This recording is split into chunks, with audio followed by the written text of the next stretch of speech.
Welcome to ShamrockEd, conversations with the Berrien Springs Public Schools Superintendent, Dr. Thomas Bruce. Today's conversation highlights Berrien Springs Public Schools Boardwalk initiative, showcasing the district's learning and student engagement in our buildings. Today's guests include Mars Elementary Principal Joshua Feldpausch, second grade teacher Melissa Beregsasy, and Board of Education President Paul Toliver. Now, here's Berrien Springs Public Schools Superintendent, Dr. Thomas Bruce. So I have a couple questions for each of you. So Josh, I'm going to start with you. You being the new principal at Mars. Yes, first year. I talked to your staff, and they're so happy to have you there. And so you were the first principal to jump into this new boardwalk idea, and I appreciate that. You are a guinea pig here in the district. But I think it went amazing. I thought everybody had a great time there. And I heard rave reviews afterwards, so thank you for everything you do. My first question is, you and your Mars team were the first. Would you give us a vivid picture of what a boardwalk looks like in action? Well, there's a little preparation involved. I really enjoyed the time choosing those teachers we were going to observe and working with them. And, a really cool thing, I didn't know how they were going to receive that invitation. Yeah. But all four of them were really excited for people to come in and see what they were doing in their classroom. So that was just a fun surprise. Yeah, when you tell a teacher, hey, I'd like to have a few board members walk through your classroom and observe you, how you feel about that? They probably are not real excited right away, but you had good takers. Everything went well. Yes, for sure. I'm going to move over to Mrs. Beregsasy. So you were super brave, because not only was this our first boardwalk that we've had at least in a long time here at Berrien Springs, but first one in recent history, and it's a boardwalk, so board members are coming through, and you volunteered. You actually put your hand up to have us come through your classroom and see the instruction and see your students and how you engage them. Anything right off the top of your head, was that scary? Was that crazy? Was it okay? How did you think about it? I feel pretty comfortable having people in my room. I just kind of block them out. There's so much that goes into teaching that I just focus on the kids so much. And people are in and out of our classrooms so often that I kind of don't really think about it. Good. So when Mr. Feldpausch had asked me, I thought, well, sure, that'll be fine. Yeah. And I mean, it's kind of exciting to have adults and then the board members, the admin come into the classroom, because sometimes I don't think they understand at all what's going on. So I thought it was really important. Paul, I have a few questions for you today as well, and just wondered, as the board president and being around the schools for a long time, did you have any specific expectations before the visit? And how did those things actually compare to what you saw or believed or thought at the end of the visit? Yeah, sure. Well, it's great to be here, first of all. I want to thank you and the district for putting this together. So this is a good thing for the community to get this information out, outreach, etc. But yeah, one of the things I got out of that first visit was I really wanted to understand what the student engagement practices were. The way the teachers facilitated the class was a lot different than when I went to school. Normally we sat in rows and you waited, and the teacher stood up in front of the class and taught. What I saw that day was definitely different from that, and it's in a good way. Yeah. The students were in groups. Looks like most of the time they were in groups of anywhere from 2 to 4, and the room design that was each room that we went to was really neat as well. The learning aids were spread throughout the room for each group that we went to. We saw students collaborating with each other. It wasn't just the teacher sending them information. They got information, and then they collaborated together. And these are younger kids, too, that we were there. I mean, we saw kindergarten up to second graders doing this stuff. And that, I thought, was really quite unique, and I think it's important as well. The individual abilities of the students were keyed into by the teachers, and they taught to the needs of the student. So if there are some students that were particularly accelerated, we saw that as well, that they could teach that to that student. And kids that maybe needed a little bit extra help, they were also taught to. And it really seems to keep them engaged instead of some kids getting left by the wayside. They did a really good job. I thought the teachers did an excellent job of keeping all the kids engaged. Can I pause you for a second? Absolutely. Because I don't think we mentioned that. The purpose of this boardwalk was about student engagement. And really it's one of our 8 key initiatives we're working on this year in Berrien Springs Public Schools, and that being, can we engage our students? Because we feel like if they're engaged, they're more likely to excel and they're more likely to come back the next day, so attendance stays up as well. So I'm glad you mentioned that. Well, stimulation, right? I mean, there's so much stimulation out there for kids and for society now. There's so many other things out there that kids can focus on, or that people can focus on, to the point where I think they get distracted. And to hold that attention in those rooms has got to be a challenge for our teachers. There's no other way to put it. And from the brief time in each room that we were in, I saw that happening. And I think that's extremely important, because good information for 5 minutes is probably better than junk for an hour. Yeah. And the kids seemed to retain it. They were excited about learning. The teachers were engaged, and it was really a good indicator, I think, of where we're heading.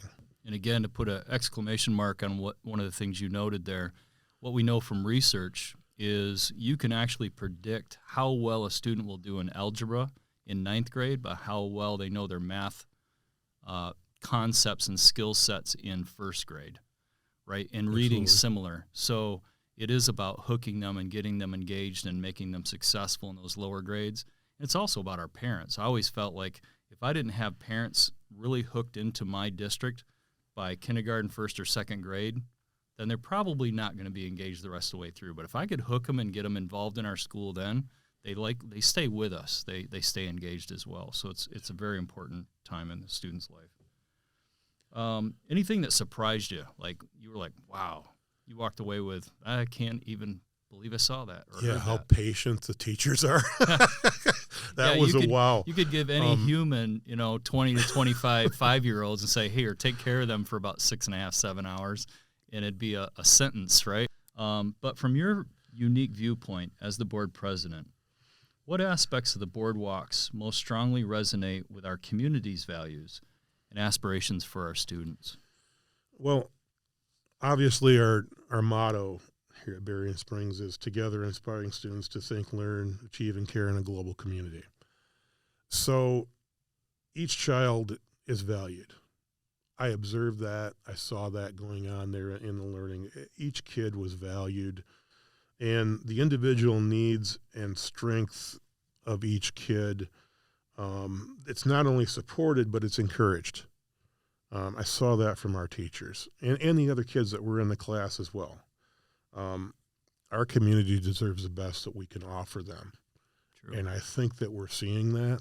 Good. And I think parents can rest assured and be confident in the fact that, hey, their child is getting the best that we have to offer for their child.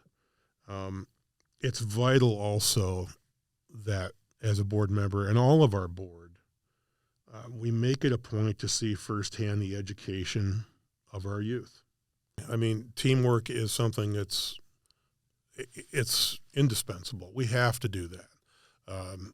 Individuals, there's great things that come from individual minds, but I challenge anybody to tell me that a group of people can't think of something better and work on it better than an individual. You always come out better when you're working together, and I think it's fantastic. That's great. That's a great response. Thank you. Melissa, of all the strategies that you've employed in your classroom to improve student engagement, can you describe one of your favorites? Gosh, that's a hard one. I don't have a favorite per se. Over the years, you kind of pick up tricks, but the special engagement strategies that I've learned through Kagan have been just so impactful. I feel like all my students have been positively impacted by the engagement strategies that we have practiced since the very first day of school. The district obviously made engagement one of our top priorities, and Cadence Structures, as you mentioned, are a new tool or even strategy that the district has invested in. Would you explain real quick what Kagan is for you? What is Kagan? If you're talking to, she's got a lot to say, but if you were talking to somebody in the grocery store and let's say the checkout line, so you have like 30 seconds, what would you say Kagan is? You're trying to describe it to somebody that can't get in your classroom or a parent that doesn't get to see it. What are Kagan structures? I love Kagan so much. It's just transformed the way that I've taught, and it's less of me. Yeah. I feel like I'm teaching them the main thing, but then it offers them so many different structures to go off and work together. Kagan is just a really teaching arrangement centered around cooperative learning that engages all learners, which is very hard to do. It contains a huge variety of structures to support partner and team collaboration, as well as the class building portion, which is very important. Once I model how a structure works, the kids teach and learn from one another through conversing, listening, problem solving, modeling, coaching, creating things, and encouraging. Giving praise is a huge component of Kagan. It allows for all the differences within the classroom to work proactively together. A couple weeks ago, I asked my students why they liked working with partners and in teams so much. I figured they'd say because it was fun or because they were able to be with their friends, which some of them did say that. But most of the students told me it was because they can figure out the skills and learn the correct answers right away, which I thought was so powerful that they loved learning and helping one another like that. I like a lot of the things you said, especially at the end. Mm-hmm.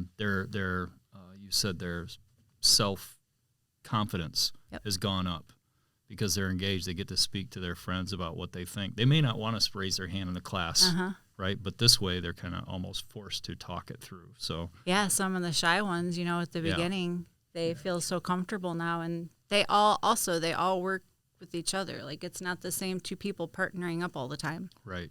And I let them choose all the time who their partner will be, and they just make really, I don't know. I feel like their friendships have just really expanded, so they're comfortable with anyone. Yeah. So we all noticed that your students in your classroom are working in pairs, and you had a small group of students that I believe you were kind of rotating through. We noticed that all the students seemed to be engaged. All right, and you're doing this with little kids. How long did it take you to get to where they could be, I'm going to air quote, self-sufficient for short periods of time? Like that's an amazing almost training piece, right? How did you get them to do that?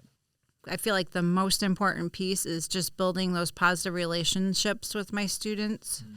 That's the very primary goal, because I feel like if you have that relationship with them, you can accomplish anything.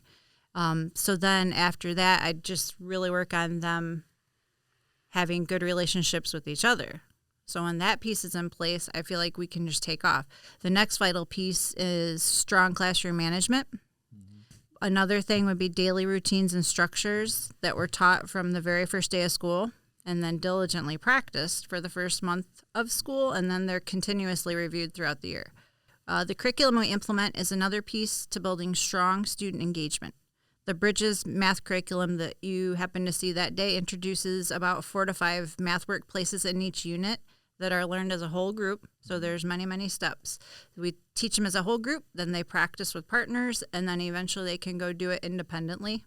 Once the games are learned, the students are able to participate with partners in the math workplaces about 2 to 3 times a week is our goal. So they're getting that consistency. And then there were different levels of rigor available. So there was always a type of learning that was available that each ability of learning could do. So you have to have that success piece for each of the levels, which there's usually many levels of learning in our classroom. So I want to give a shout out to Mr. Dave Eichberg, because he'll often say this is the journey towards personalized learning. And when you have that interaction, like you guys are talking about, it's personal to that student. It's meaningful to that student. When that happens, you got them engaged, right?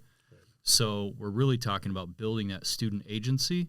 So kids are aware of what they're learning, what they're doing, what's the target for that day, what's their success criteria at the end of that lesson or soon, and they're aware of that and they can reflect on it themselves, even at 5 and 6 years old. So Josh, Berrien Springs Public Schools has 3 strategies to improve student performance. Those 3 are attendance, student engagement, and achievement. What classroom strategies did you see in your observations from the boardwalk that align to one or all three of those strategies. Mm-hmm. Anything specific? Well, a few that come to mind with attendance. When the kids are younger, like at the lower elementary, there's some different tactics used, but really the main one is just a genuine teacher who has a welcoming environment to help those students get there, enjoy when they're there. They look forward to coming to school. And so we saw that as we came into the classrooms. The teachers had a joyful attitude. Yep. The classrooms were collaborative in nature. See a lot of the student work on the walls. And so that's something that really does help with attendance, especially at this lower level, that the students feel valued and feel a part of the learning process. Yeah, it's their classroom, right? It's not the teacher's classroom, it's their classroom. Yes, yeah, yes. I like that too. And then another one for engagement. I've said a little bit already, but just the groups and the centers that they had really helped with the student achievement. I think every class we visited had a certain level of that where the students were getting together and incorporating some of the Kagan strategies that we have, pair share, where they're getting with another student and sharing information back and forth. That really helps the information stick, and the level of learning goes way up as multiple students are able to share at the same time. What did you learn that day? Having visitors and board members observing teaching and learning in your school, did you learn anything from that experience that day? I did. After we were all done, and I was able to reflect on the event, on the boardwalk, I just realized how crucial, cooperative, collaborative things like this are, how important they are to the success of a district. The leaders that are making decisions, that are working with budgets, working with curriculum. We had a lot of different leaders in on that day. The board, superintendent, all seeing what's actually taking place in the classroom really informs, I believe, the decisions they make each and every day. And I could just tell that there was impact had there.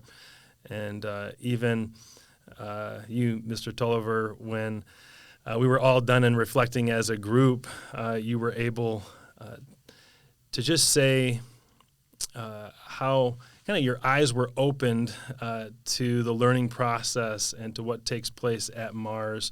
And I'm just excited about how that might influence decisions in the future for the better for our district, at really putting the students first. One of our mission statements is about engaging and involving students and stakeholders in the educational process.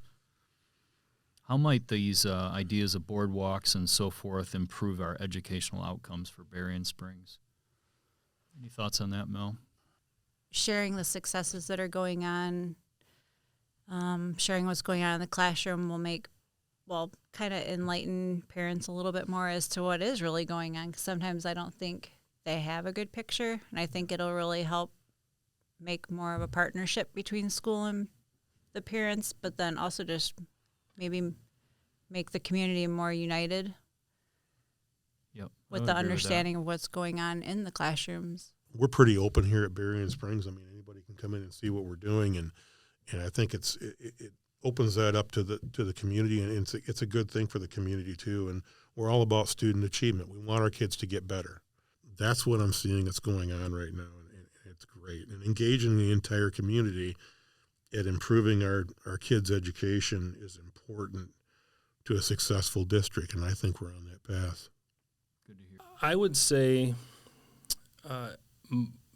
continuing to involve people that are making the decisions, or that really need to get that on-the-ground perspective. What does this actually look like? And so that may look different from year to year, depending on, even though our mission and vision are the same, that can look different year to year depending on how the needs change for the district.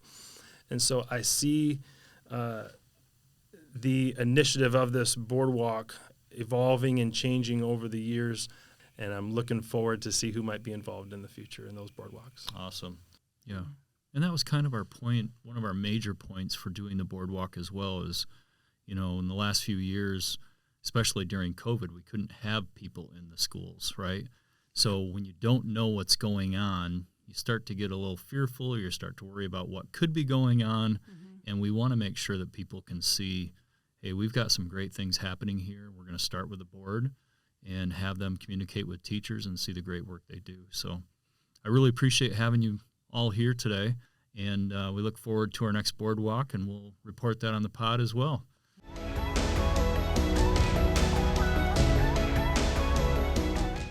Thank you for listening to Shamrock Ed, Conversations with our Superintendent.